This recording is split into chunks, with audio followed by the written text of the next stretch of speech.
Hello friends, accounting entries में हम यहाँ पे कुछ और एंट्रीज देखेंगे। फर्स्ट है on 3 September 2013 cash purchase ₹800 less trade discount 5%। यहाँ पे आपको दिया है कि 3 सितंबर 2013 को हमने कैश में गुड्स परचेज किए हैं ₹800 के, और उसमें से हमने ट्रेड डिस्काउंट लेस किया हुआ है 5%, पार्टी से हमने लेस मिला है। तो अगर इसकी हमें ट्रांजेक्शन पास आउट करनी है, अगर हम गुड्स परचेज कर रहे हैं तो यानी हमारे पास गुड्स आ रहे हैं, तो हम उसको मेंशन करेंगे परचेस अकाउंट,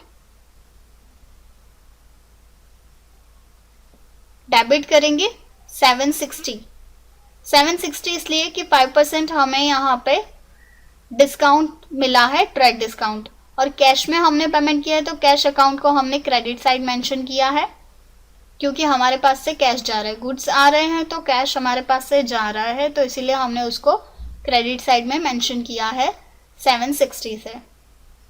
हमें ट्रेड डिस्काउंट मिला है 5%, तो टोटल अमाउंट जो हमारी 800 है उसमें हमने 5% कट किया तो 760 हमारे पास टोटल अमाउंट मिली है।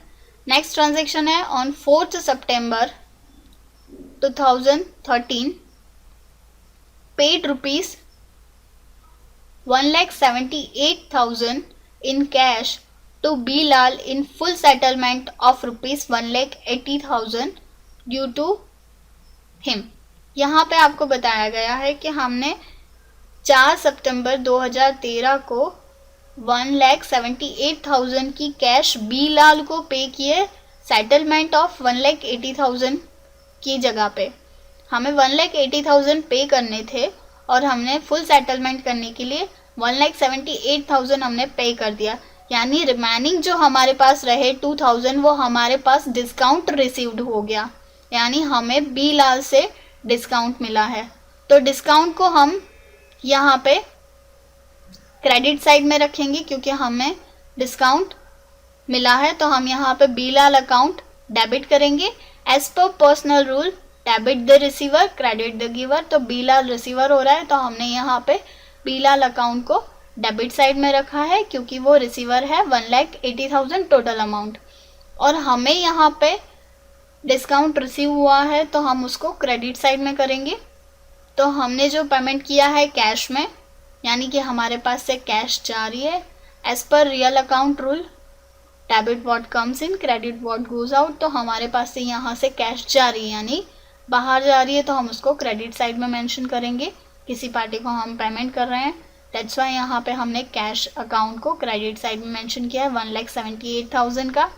टू डिस्काउंट रिसीव्ड यानी फुल सेटलमेंट के लिए हमने 1,78,000 दिए क्योंकि हमने उस पार्टी से यानी बी लाल से हमने डिस्काउंट रिसीव किया है 2,000 रुपीज़ का।